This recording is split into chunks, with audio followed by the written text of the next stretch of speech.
വൽ കലിമത്തു ത്വയ്യിബത്തു സ്വദഖ, നിങ്ങളുടെ നല്ല വാക്കുകൾ സ്വദഖയാണ്. നല്ല വാക്കുകൾ സ്വദഖയാണ്. നല്ല ഒരു വാക്ക് പറയാ, അത് സ്വദഖയാ. വെറുതെ കുറ്റം പറയണ്ട, കുറ്റം പറയണ്ട. എന്തിനു കുറ്റം പറയുന്നത്? നമ്മളിപ്പോൾ ഇനി വേളൊക്കെ കഴിഞ്ഞു പോയാലും ചിലപ്പോൾ ഇങ്ങനെ, എന്നാലും ഇപ്പം എന്തേ ഇപ്പോൾ മൂലയിൽ അങ്ങനെ പറഞ്ഞത്, നിങ്ങൾ എന്ത് ചെയ്യണ്ട, അങ്ങനെ വല്ലതുണ്ടെങ്കിൽ എന്നോട് നേരിട്ട് പറഞ്ഞാൽ അതെന്ത് ചെയ്യുക, എനിക്ക് തിരുത്താം. നിങ്ങളത് പറഞ്ഞാൽ നിങ്ങൾക്ക് ഗീബത്തിൻ്റെ കുറ്റം കിട്ടുമെന്നല്ലാതെ വല്ല കാര്യം ഉണ്ടാവുമോ? ഉദാഹരണം പറയാം, ഞങ്ങൾ പറയുന്നുണ്ടെങ്കിൽ നിങ്ങൾ പറഞ്ഞോളൂ, നിങ്ങൾക്കൊക്കെ പൊരുത്തപ്പെട്ടെന്നേ.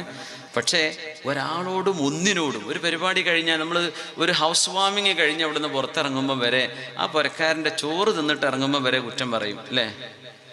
അങ്ങനെയാണ് ഇപ്പോഴത്തെ പല്ല് കുത്തിയിട്ടാക്കാരെ ഇറങ്ങുക. ഇറച്ചി അപ്പോഴും അവൻ്റെ പല്ലിൻ്റെ ഉള്ളിലുണ്ടാവും, ആ മനുഷ്യൻ്റെ ചോര നീരാക്കിയ പൈസ കൊണ്ട്. എന്നിട്ട് കുറ്റം പറഞ്ഞാൽ ഇറങ്ങിപ്പോരും.